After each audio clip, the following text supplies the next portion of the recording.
এই কাজে তোমারে যদি মানুষের ধৈর্যই ভালো লেতে তুমি কিসের কি তোমার বেলায়েতের হিসাবপত্র তুমি এত গোপনে রাখবা, এটা বুঝতে যেন মানুষ না পারে, খুব সাবধান। বুঝলে তো সেটা তো গেলই গাইরা, এটা হলো গোপনের জিনিস, এটা কি বোঝার জিনিস? মানুষের কয়ে বুঝাইবে এটা?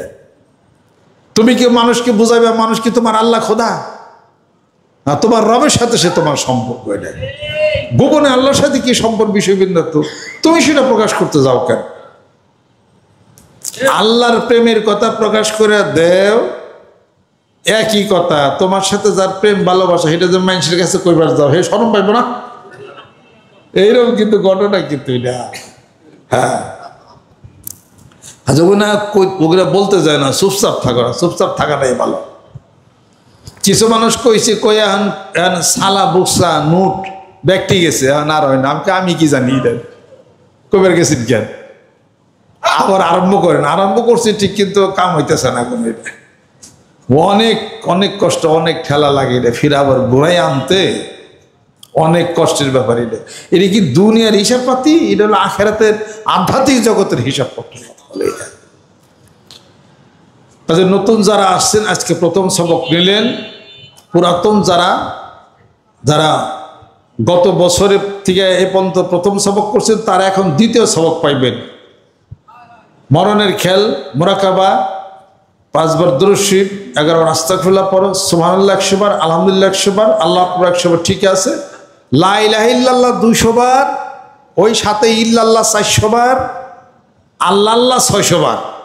এটা হলো দ্বিতীয় সবক। 12 তসবিহ সবক আপনারা করবেন যারা গত 1 বছর থেকে এই পর্যন্ত জিকির করে আসছেন। প্রথম সবক, আজকে তারা দ্বিতীয় সবক পাইলেন।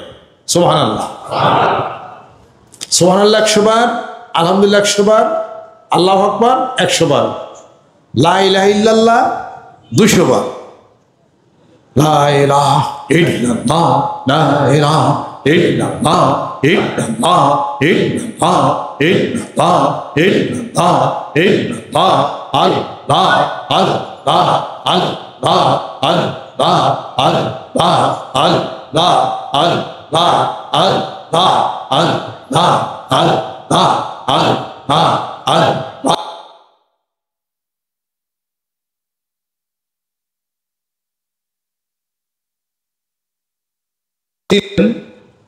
গত 1 বছরে তারা হাফসে দমের সবক পাবেন পরে আগামীকাল।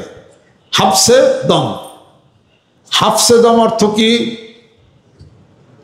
নিঃশ্বাস বন্ধ, নিঃশ্বাস আটকানের সবক। নিঃশ্বাস নিয়ে আল্লাহ আল্লাহ জিকির করবেন, টান দিবেন আল্লাহ আল্লাহ আল্লাহ। এই সবক যারা করবেন তাদের শ্বাস হাঁপানি রোগ সাইরা যাবে, তাদের হার্ট ভালো হবে আলহামদুলিল্লাহ। হ্যাঁ, ওই যে খারান, হ্যাঁ হ্যাঁ, ওই যে কইছিলাম যে হাফসুদমের সবক করে, হাফসুদমের সবক বাড়াই করছে, ভালো হয়ে গেছে। হাফসুদমের সবক করেন, সাথে আর 2টা জিনিস খান, শ্বাস হাঁপানি ভালো হয়ে যাবে।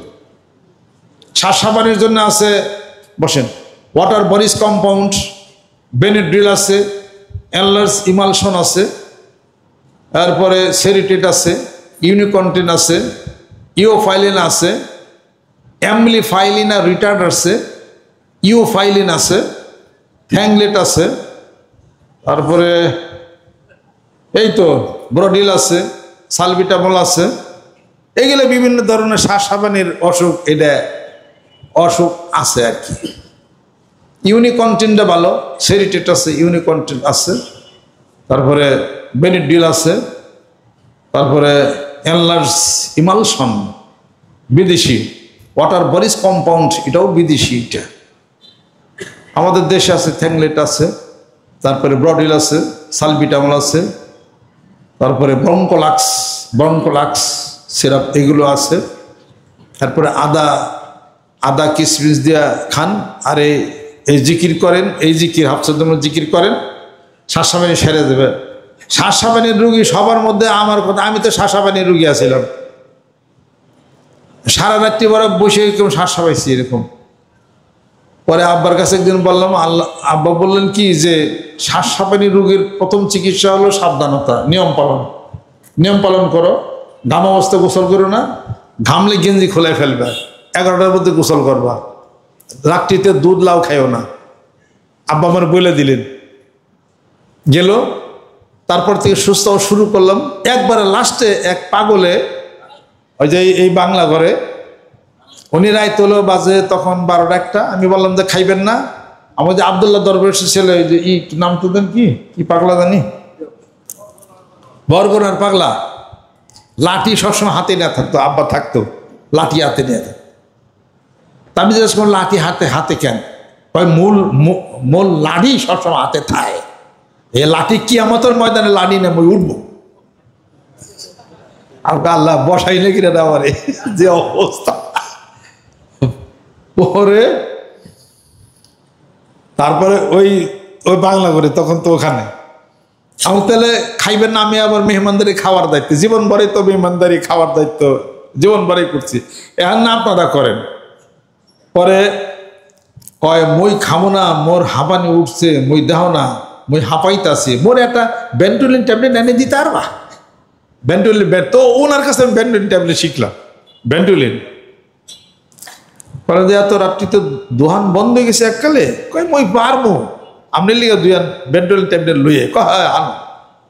পরে এনে বণিকের দোকান আছে, দুইজনে পাঠাইছি যে দোকানে যে লাত্তি শুরু করবে, যদি বদ্ধ পাস দাহাত মনে করে ধরবো তখন কবি রুগী মেরা যায়, ট্যাবলেট দেন। যা কিছু কই যে হুজুর ছেলে পাঠাইছে দুষ্টা, পারবি না? হ্যাঁ পারো, যাই কোনো কথা নেই, লাত্তি শুরু করছে ভিতর থেকে, কেরালা তাদের রুগী মেরা যায়, বেন্টুলিন ট্যাবলেট দাও, পরে দিচ্ছে। পরে আইনা ওনারে দিছি, একটা বেন্টুলিন ট্যাবলেট খাইছে, খাইয়া শ্বাস হাঁপানি কমছে। কইমা কয় মোর ভালো লাগতাছে, কয় মোরে যখন তুমি বেন্টুলিন ট্যাবলেট এলে শ্বাস হাঁপানি রূপদন দিলা, মোরে আরাম দিলা, যাও তোমার দোয়া করিয়ে দিলাম, তোমার শ্বাস হাঁপানি জীবনে হইবে না। আমাকে আমার তো শ্বাস হাঁপানি আছেই, আমি তো রুগী আছি, এটা কয় হ্যাঁ সারিয়ে যাবে, হ্যাঁ কিছু হইবে না। সকালে কইছে, কয় যা পাগলা দোয়া করছে যাইব গারে, আইজো গেছে কাইলো গেছে।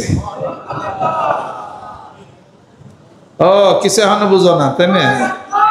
ওই সমস্ত পাগল মানুষ জিকির আজকার করে, ওগো মুখ দিয়ে আগুন ধরে।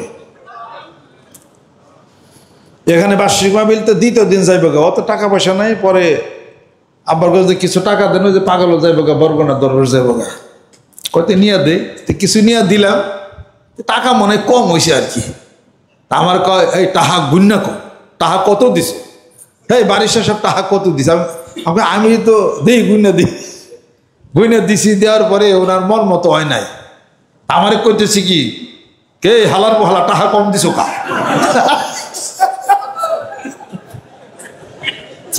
আমি ভালোই,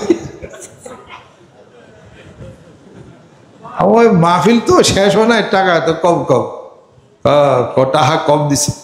বাড়ির সামনে কইব যে টাহা কম দিছে, পয়লা আবার এটা কইয়া লইছে আর কি, এই হালার ভালা টাহা কম দিছো গা।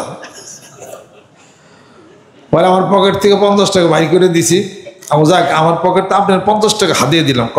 তুমি মোর 50 টাকা হাত দিলা, যাও তোমার একটা বেস্ট দিয়ে দিলাম। আমার দায়নাটা পাইছি। আমরা তাহলে অন্যান্য যারা আছে মাহফিল হইতেছে, হ্যাঁ গো বেস্ট দিবেন না, মুইয়া একলা গেলে হইবে? হ্যাঁ গো বেস্ট বেগুন বেস্ট খায়া খাম পাচ্ছে কোনো, হ্যাঁ মরে টাকা দিছে। আমি আবার পরে আমার পকেটে আরো 50 টাকা দিয়েছে, সবার পক্ষ থেকে আপনার আরো 50 টাকা দিলাম। ব্যাগের পকেটে 50 টাকা দিলাম, খবর কইয়া দাও, বেগুন জান্নাত চলে গেলাম, বেগুন বেস্ট দিলাম। মনে মনে করি যে বেস্ট তো মেলাটি আসলে তাদের ব্যাগ করে যে বেস্ট কিছু তার পকেট মেরে আছে, এটা ওটা চুরি করে লইতে কি হবো? এটা তুমি কইলে হইবে? হ্যাঁ আইছে, হ্যাঁ সব জিকিরের মাধ্যমে বই রয়েছে না, এগুলো বেচতে যাইবে। আমাদের পকেট মারে চুরি করে নিল, বিশ্ববিদ্যালয় যদি আর ধরা পড়ে যায় তখন কি হইব? হ্যাঁ ধরা পড়বে তো হবো লাঠি, দেখছ মই জাহান্নামের সামনে লাঠি লয়ে বইয়া থাকবো। বারিশের সঙ্গে মুড়িটা যারা জাহান্নামে নিয়ে যাইতে চাইবে, ফেরেশতারা লাঠিটা বাইরে ফেরেশতা পীরের সামনে উঠাই দেবে, ফেরেশতাকে পীরের সামনে লাঠিতে বাইরে উঠাইব। জজবার কথা আর কি, আমি তো বলি না, পাগলে যা বলছে। আব্বার কাছে বললাম, ভাই পাগলের যেরকম চুটপাট ওইবারও পারে, পাগলের যেরকম চুটপাট ওইবারও পারে, এই হলো কথা।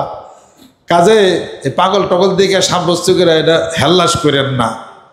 ওই পাগলটা এখন থাকলে কত কিছু যে আমি আদায় করে নিতাম, আমি তো ওই তালে আসছিলাম, কিন্তু আর তো বেশি কিছু পারি নাই আর কি। এখানে আমার ওই যে ছোট ভাইয়ের শ্বশুরে মাহবুব দারোগার সাহেব উনি থানায় ছিলেন, এখানে একটা ডিউটিতে আসছেন, ওই যে ওই রাস্তার ওইদিকে বাইলজোসনা দেখা দেখ পাগলে খাড়িয়ে রেখেছে, ঠিকঠিক করে কাঁপতাছে, ওর হাতে জানি কি। পাগল তুমি এনে কি করো? আমি এনে খাড়াই রয়েছি, তা তোর কি? যে কি জানি খাও, কি খাও? তা খাবি না? জোসনা রায় আমার তাও হিসাব পরে হাতে হাতে দিছে, একে থানার দারোগা আমার কাছে গল্প করছে, দিছে। দেওয়ার পরে কেমন দিন লাগলো, বড় একটা জিনিস কিসপিসের মতো, কিন্তু চিনি না আমি। পরে দিছে যখন খাইলাম, বললো যে এত স্বাদ এত ভালো জীবনে এটা আমি খাইনি।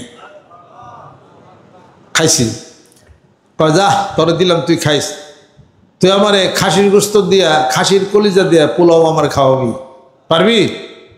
হ্যাঁ। যা এ কথা তাড়াতাড়ি বা কয় জায়গায় এখন না জায়গায় না থাকিস না। পরে গেছে, পরের দিন সকালবেলা পরে মানিকগঞ্জ বাজারে সে খাসির কলিজা কিনছে, পোলাও হেনতেন কিনছেন। মা এসব কয় তুমি এখানে রান্না বাড়া করে মেহমান কেরা কাল নিয়ে কয় কথা কয় না, মেহমান রাইতে কয়টার সময়? বুঝবা না, রাত একটা। কোন ধরনের মেহমান? রাত 12টা 1টা সময়। উনি আবার ফিরে ডিউটিতে রাত 12টার সময়, পাগলের লোক দেখা। রাত 12টার সময় আইসা সেই খাসির কলিজা সব রেন্দা টেন্দা আইসা সেই না এসে খাড়াই দিচ্ছে, পাগল নাই। এই যে নাই মানিকগঞ্জে যতদিন ডিউটি করেছে, মানিকগঞ্জ জেলার আনাচে কানাচে সব রাইত এটা ওটা হেনতা তালাশ, আই যে পাগলের পাওয়া যায় না। কেরা আসলে এমনও কিছু মানুষ হয়তো বা আছে যার আল্লাহর ইশক আল্লাহর জিকিরে দেওয়ানো হয়ে রাস্তায় ঘাটে ঘাটে কোথায় কোথায় ঘুরে থাকে, কোনো হিসাব করছো না।